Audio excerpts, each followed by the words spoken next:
of those people admit that they have been influenced by Infowars massively. They will tell you it's one of the main influences. Tucker Carlson's told me that face to face. Yeah, well, and whether Tucker Carlson admits it or not, he definitely has stolen Alex Jones's whole shtick. And he now might be the only place that you can find it. You might have to watch Tucker Carlson because Alex Jones is facing some tough times. In fact, Infowars, as well as 2 other companies owned by Alex Jones, have now declared bankruptcy. They put in these filings, they estimate liabilities of $10 million for each one potentially. But anyway, they're owned, of course, by Alex Jones. He's in the process of not only filing bankruptcy, but dealing with potential large settlements that'll have to be made after a string of lawsuits brought against him by the families of Sandy Hook shooting victims. If you somehow don't know, the lawsuits stem from claims that Jones made that the Sandy Hook school shooting, which resulted in 28 deaths, including the perpetrator and his mother, was a hoax. Remember, there's a lot of normalization of conspiracy theorists going on, including Alex Jones. After all, Donald Trump, after all of this, goes on and says that you have a sterling reputation.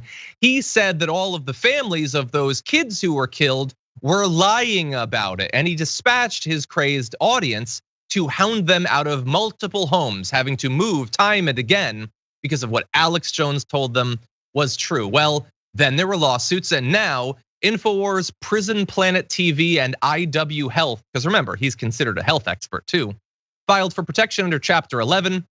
They say their liabilities range from $1 to $10 million, assets between $0 to $50,000. Now, I want you to bear in mind when they say their assets are $0 to $50,000. By the way, the refrigeration facilities in the Infowars studios, just specifically for pulled pork, have got to be worth more than $50,000. So I'm not believing any of that. He made $165 million in just 3 years selling monkey brain paste and survival seeds and those sorts of things. Stuff you're supposed to drink for your brain and inject in your nuts.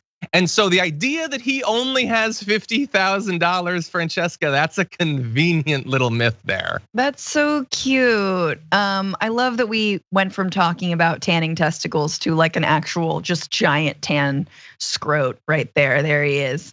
That's all he is. And like, it's so funny because this is someone who's railed against the government for years, built their brand on everyone is lying to you.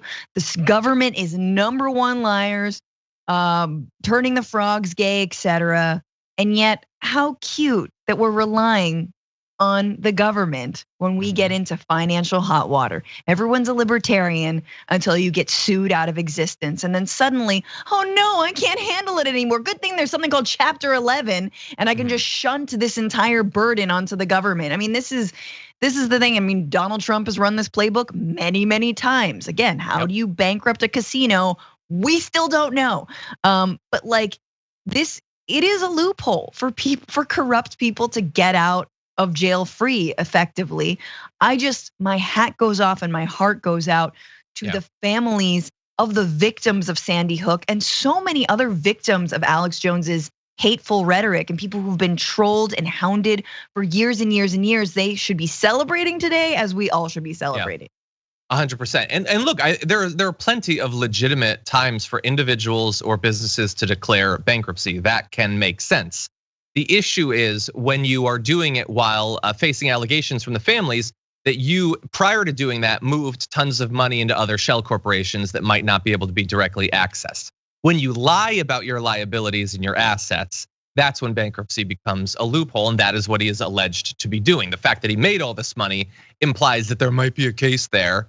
Anyway, he's just trying to get out of paying them. He already had one scam that he tried to run where he offered them $120,000 each, which they all rejected, believing that they are deserved far more because not only for the damages they faced, and I cannot even like nobody can imagine the emotional trauma of following up an already unimaginable incident where you lose your child in a mass shooting, but then that was just one day.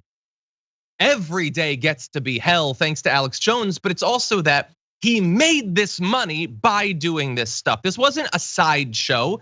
This was his stock and trade, spreading baseless conspiracy theories that he knows are not true to get like there's people with some issues who want to believe crazy things, and they have always been able to find a home there. And then once he's got his claws in them, selling them insane things through his shop. That has been his business. He has become insanely unfairly wealthy off of this. And if this breaks him, that is just cosmic justice. That's all that is. And he should not be able to hide behind these sham shell corporations. And it could get rejected, right? A judge could reject that filing for bankruptcy. So we shall see.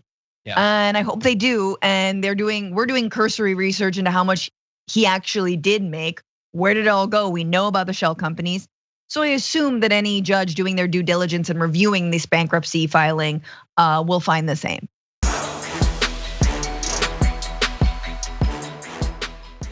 Check out the Damage Report podcast each day, wherever you get your podcasts, whether Pocket Casts or Stitcher or iTunes.